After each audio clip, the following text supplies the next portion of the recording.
2 spoon. তো oil hit হয়ে গেছে। প্রথমে আমি নিয়েছি garlic, dry chilli, green chilli এবং অনিয়ন। তো প্রথমেই আমি জিরা দিয়ে দেবো 1 স্পুন, সঙ্গে রাই দিয়ে দেবো 1 স্পুন এবং গার্লিক দিয়ে দেবো,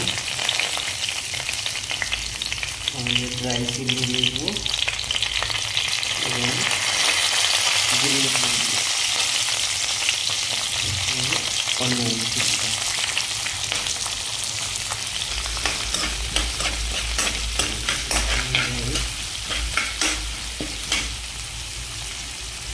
আমি ওয়াশ করে কেটে এবং ওয়াশ করে রেখেছিলাম বিনস এবং ক্যারেট, অলমোস্ট হয়ে গেছে। তো এখন আমি অ্যাড করে দেবো স্বাদ মতো লবণ দিয়ে দেবো এবং হলুদ। ফ্লেমে রেখে দেবো আমি যতক্ষণ বয়েল হচ্ছে।